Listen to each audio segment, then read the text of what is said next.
Olá, estamos iniciando mais um programa Conhecendo o Ministério Público. A corrupção verificada geralmente no Poder Executivo de municípios brasileiros tem preocupado a sociedade. Muitos prefeitos têm sido responsabilizados tanto na área civil como criminal pelos atos cometidos. E para abordar principalmente a responsabilidade penal do gestor e a atuação do Ministério Público para buscar a condenação dos maus administradores públicos, convidamos o Procurador de Justiça, Luiz Inácio Vigil Neto, que coordena a Procuradoria de Prefeitos do Ministério Público Gaúcho. Doutor Vigil, é um prazer tê-lo aqui conosco no programa. Muito obrigado. Eu gostaria de saber como está a situação aqui no Rio Grande do Sul. Muitos prefeitos têm sido denunciados pelo Ministério Público? Marco, é sempre importante a gente trabalhar com uma ideia muito ampla quando nós vamos discutir essa matéria de prefeitos. Ela não se resume apenas ao jurídico. O jurídico é uma das diversas faces dessa nossa atuação ministerial. Eu começo um pouquinho pelo plano político que a gente examina, que nós temos cidadãos e cidadãs que são como nós, que têm a sua família, que têm o seu patrimônio, que têm as suas alegrias, suas tristezas, e que dentro de um processo democrático, eleitoral, dentro do plano político, são conduzidos ao mandato. E aí nós temos duas grandes análises. Ele é eleito pela população através de uma proposta política, ideológica, partidária, onde ele vai executar durante esse período toda essa sua planificação, inclusive sendo autorizado a utilizar o patrimônio público daquela comunidade. Até aí o Ministério Público não intervém. Nós não fazemos nenhum tipo de patrulhamento ideológico, porque isso é uma decisão necessária ao amadurecimento da comunidade. Ela vota em quem ela acredita ser o melhor candidato, na proposta da direita, da proposta da esquerda, ou vice-versa. Mas quando ele começa a trabalhar no plano de administração, aí existem alguns limites, que são limites não traçados pelo Ministério Público, são limites traçados pela lei. Então, nós começamos a fazer a fiscalização de como está sendo utilizado o patrimônio público dentro do período de execução do mandato. Disso, nós observamos que, quem determina esse limite é a legislação, não é o Ministério Público, não é o Poder Judiciário. Nós apenas cumprimos aquilo que a legislação nos determina. E quando se ultrapassa alguns limites, eu me lembro do meu juramento de promotor há 23 anos atrás, que era um ato simbólico do Ministério Público que me fez refletir. A omissão do promotor de justiça é crime. É prevaricação. Então nós temos que sempre estar atentos, porque às vezes a gente ouve, mas por que não dá para deixar? Não dá porque é crime. Porque o promotor de justiça, assim como o magistrado, nós somos pessoas que temos uma outra representação tão importante quanto a do prefeito.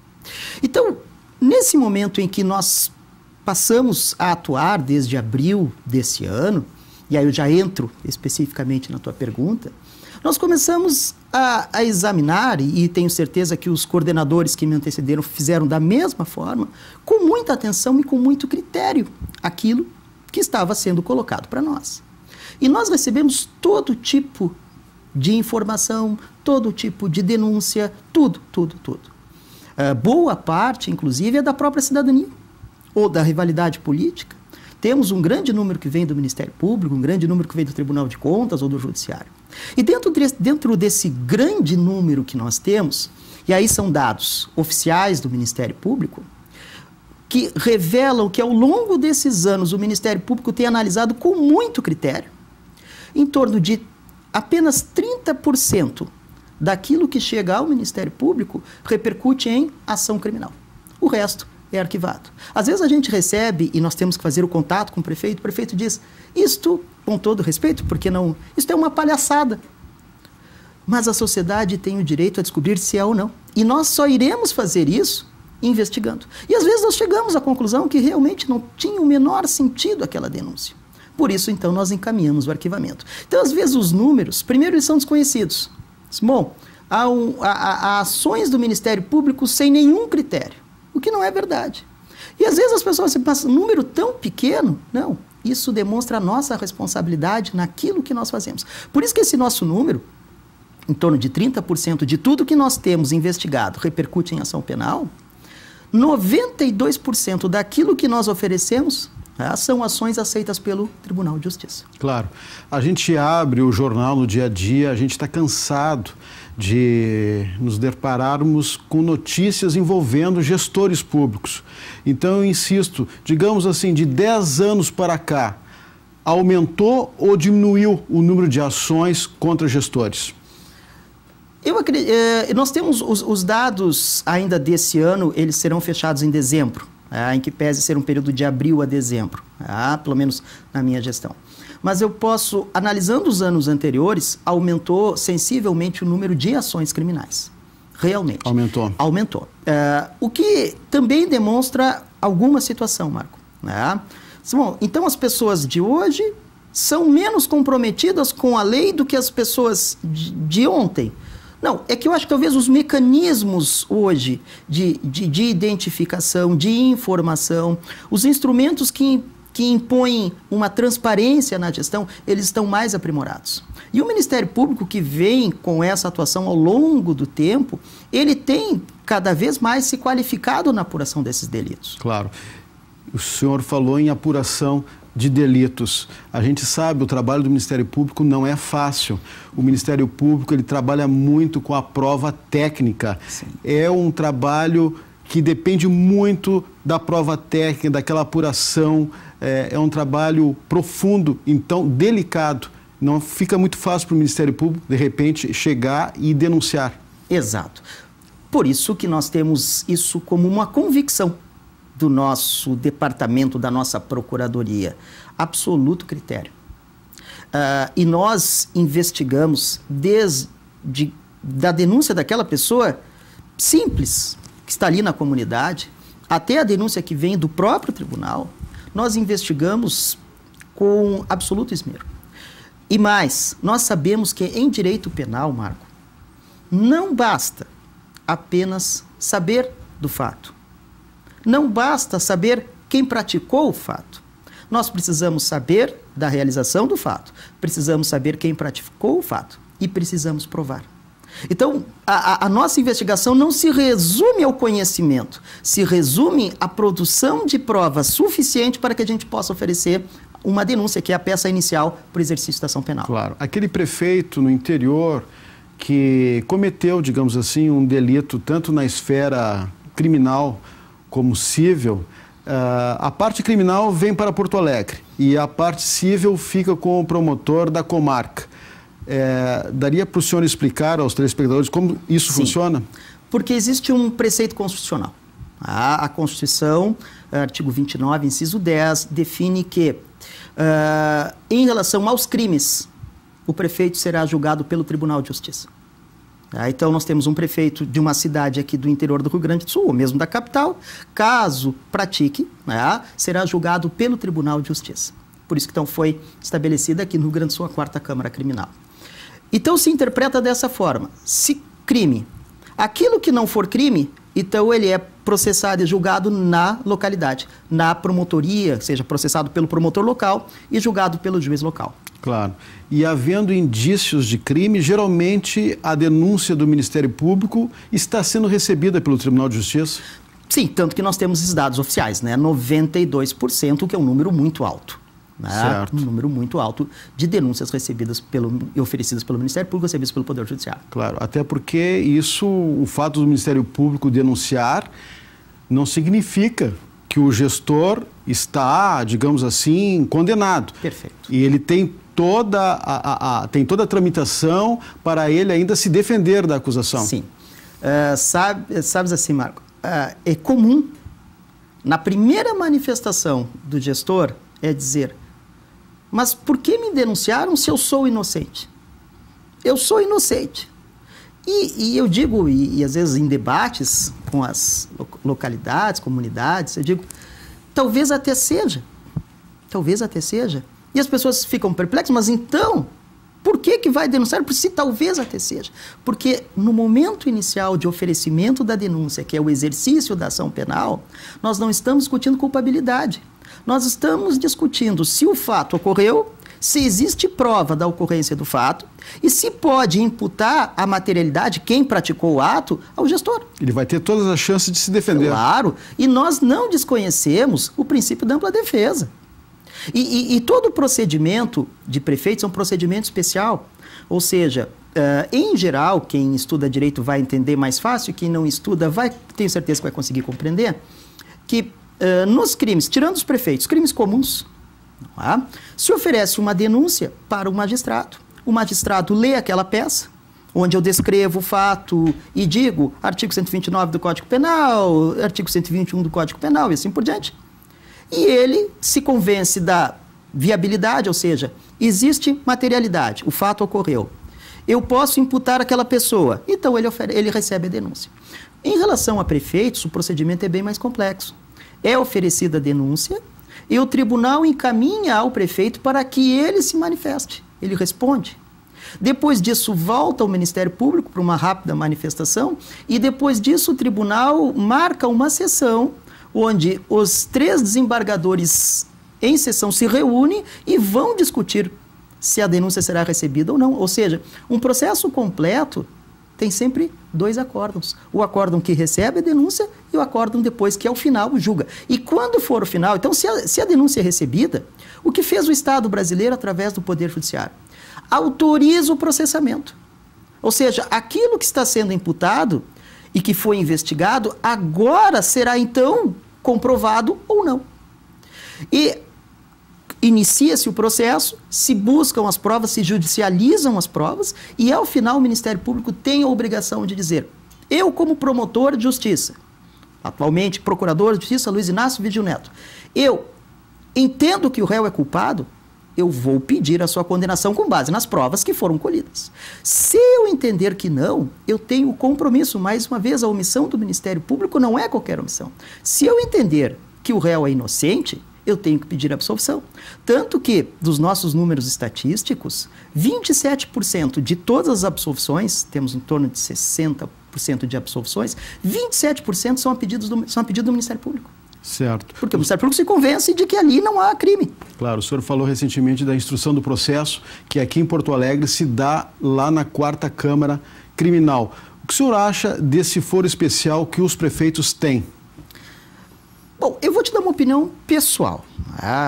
Acho que, como procurador de justiça, representando uma instituição, eu preciso cumprir as diretivas que estão previstas na Constituição e na legislação.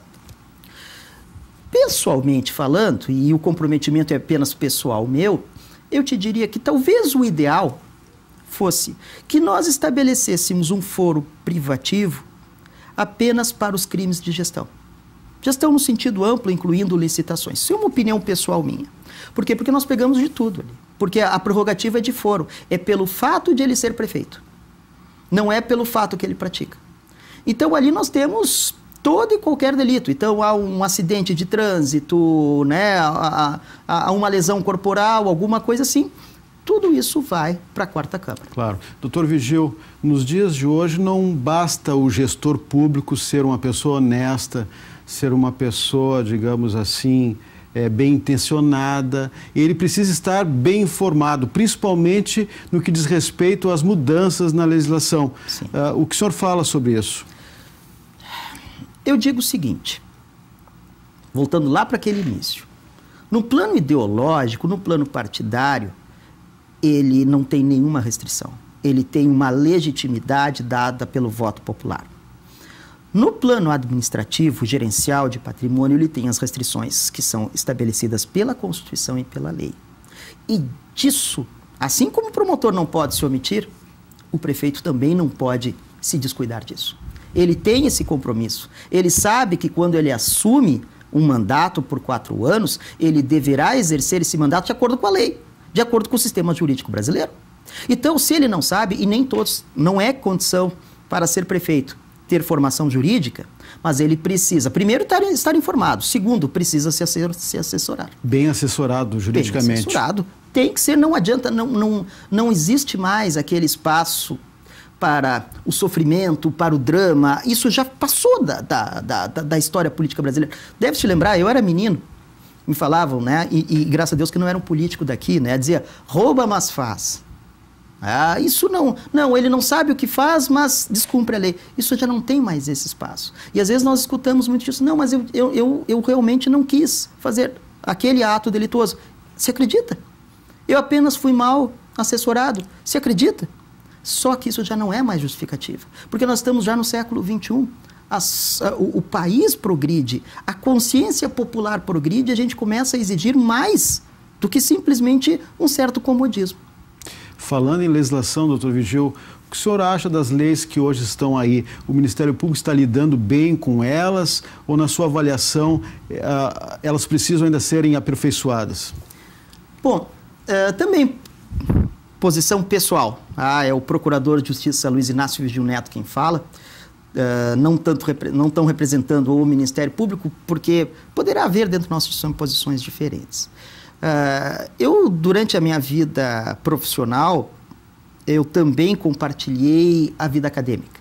E dentro da vida acadêmica eu pude me aproximar de outros sistemas jurídicos e me tornei um admirador tanto dos dois sistemas anglo-saxões, né? Os referenciais, norte-americano e inglês. E às vezes os alunos perguntavam a mim, mas professor, por que o senhor estuda o direito inglês? Por quê? Porque o que eu aprender lá eu nunca vou esquecer. Porque o direito inglês não muda, o direito inglês evolui. O direito norte-americano dificilmente muda, ele evolui. Então, o que a gente deveria realmente se preocupar é com o estabelecimento de precedentes ou de diplomas legislativos e trabalhar com esses diplomas legislativos ao longo do tempo. Por quê? Porque a gente forma uma cultura jurídica sobre aquela base, aquela fonte jurídica, que é o que eventualmente nos falta. Por quê? Porque se nós temos uma velocidade de modificação muito grande, nós não conseguimos formar.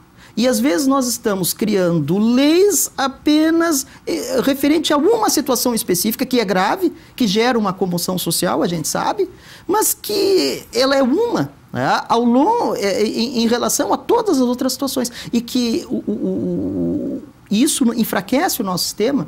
E essa é a grande comparação. O direito inglês evolui e o sistema brasileiro é um sistema de rupturas. Claro.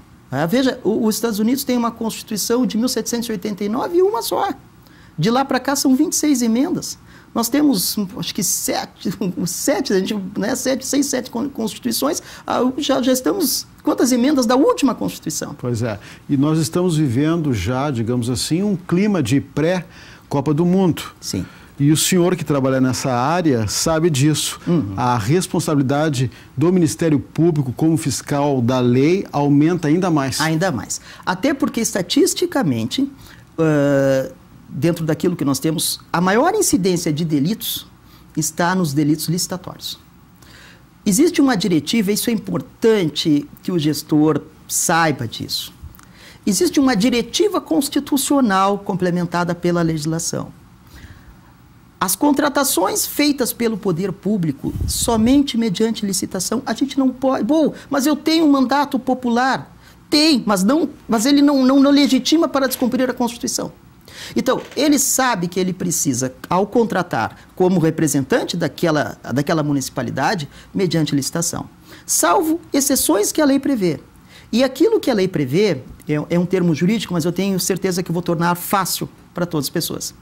Ele é um elenco fechado. O que é isso? A lei permite exceções, onde a licitação será inexigível ou dispensável.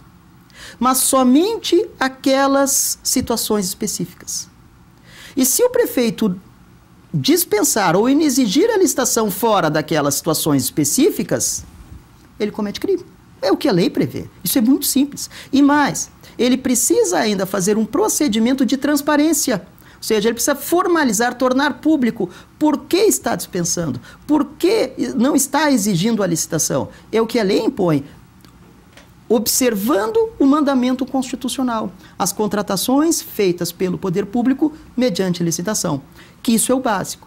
Claro. O Ministério Público Gaúcho sempre foi, digamos assim, severo como fiscal da lei nesta área da gestão pública e ultimamente até tem conseguido condenações. Eu lhe pergunto, muitos recorrem a instâncias superiores? Dos condenados, acredito que todos. Todos? Todos. E isso gera, às vezes, uma certa angústia na sociedade, mas ele continua lá. Bom, mas esse é o nosso sistema jurídico. E o sistema jurídico eu não posso utilizar apenas para aquilo que ele me beneficia, porque nem tudo ele beneficia o Ministério Público. E essa é a ideia que nós temos. O sistema jurídico é para todos, é comum a todos. Então, nós temos a condenação e é direito de quem não concorda com a decisão o recurso. E é claro, se a gente pensar, e eu falo para todas as pessoas aqui, até do nosso país, qual de nós gosta de sofrer uma ação? Qual de nós gosta de ser processado? Porque nós temos sempre a convicção de que, não, nós temos a razão. Então, o que ocorre? Nenhum prefeito gosta de ser processado, ainda mais criminalmente, ainda mais. E essa é a razão de, ao longo de todas as coordenações, todos os coordenadores que me antecederam, e para mim também é uma convicção, absoluto critério ao oferecer a denúncia, porque nós sabemos, o prefeito, o gestor público, ele está no plano político, que é o plano da imagem. Então, nós não podemos simplesmente jogar o nome dele aos quatro ventos. Ou seja, quando nós tomarmos uma atitude, é claro que nós somos falíveis porque somos humanos. Por isso que a absolvição, por isso que o julgamento não é feito pelo Ministério Público. O julgamento é feito pelo Poder Judiciário, que são pessoas independentes e que às vezes concordam e às vezes discordam de nós. Muito bem, mas quando concordam, nós temos a condenação. E agora, eu não posso esperar do condenado que ele tenha alguma outra atitude a não ser recorrer. E isso faz com que, se ele consiga suspender os efeitos da sentença condenatória, ele continue por algum... Ou seja, dá-lhe uma sobrevida ainda até que haja um julgamento final. Claro. Nós estamos chegando ao final do nosso programa, doutor Vigil, mas o senhor tem 2 minutinhos ainda para aquele recado em nome do Ministério Público, digamos assim, aos gestores. O senhor mesmo falou que a licitação, né, é o crime, né, mais comum. Né? O Ministério Público está acostumado com isso. Então, eu gostaria que o senhor desse aquele recado do Ministério Público ao gestor público. Sim. Nós estamos findando agora o ano de 2012 e de 2011, perdão. Logo estaremos já em 2012. 2012 é um ano eleitoral. 2012 é o ano eleitoral de eleições municipais. Ou seja, as rivalidades elas começam a aflorar. Nós temos, a partir de agora, o final das atividades desse ano, onde realmente o Ministério Público atuou com eficiência tanto na quantidade quanto na qualidade, e que, a partir do ano que vem, começará, tenho plena certeza, um aumento de demandas junto a nós, de pessoas que estarão envolvidas, engajadas no processo eleitoral. Chegará ao Ministério Público, à Procuradoria de Prefeitos. Então, o que o gestor precisa observar? Ele precisa cuidar dos seus passos, ele precisa se preocupar com a sua imagem, ele precisa se preocupar com o seu mandato e ter muita atenção naquilo que a lei estabelece, os limites que a lei estabelece. Ou seja, eu volto a repetir, se na ideologia ele não sofre nenhuma restrição, na gestão ele sofre. E que o que ele fizer ultrapassando os limites da lei, isso em geral em tese é crime. E isso obriga ao promotor de justiça, seja o promotor local na questão da improbidade, seja o procurador de prefeitos na questão de crime, a tomar as devidas medidas, as precauções que são necessárias para a proteção daquele patrimônio da comunidade. Então, muita atenção com licitações. Licitações, não esqueçam dessa diretiva, somente, quer dizer, contratações do poder público, somente através de licitação, ou salvo aquelas hipóteses que estão previstas na lei das licitações. Na questão da autopromoção, ou seja, eu posso fazer propaganda minha, eu como prefeito, porque eu quero concorrer, novamente posso, eu só não posso fazer uma autopromoção com verba pública. Ou seja, isso são posições que não são apenas do Ministério Público, são posições do Poder Judiciário brasileiro. E às vezes a gente diz assim, eu escuto o prefeito, mas não causou prejuízo. Mas, aí um pouco, bem rapidinho, da teoria de direito penal, é crime formal, independe de prejuízo. Ele não pode contratar sem licitação. Ele não pode gastar com autopromoção com verba pública. Então, são esses cuidados. O prefeito, o gestor e todas as pessoas envolvidas com o patrimônio público têm o limite da lei, que precisa ser respeitado. Ok.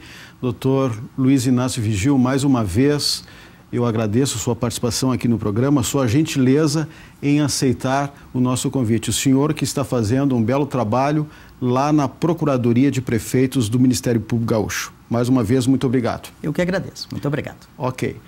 Se você tem críticas, sugestões, mande um e-mail.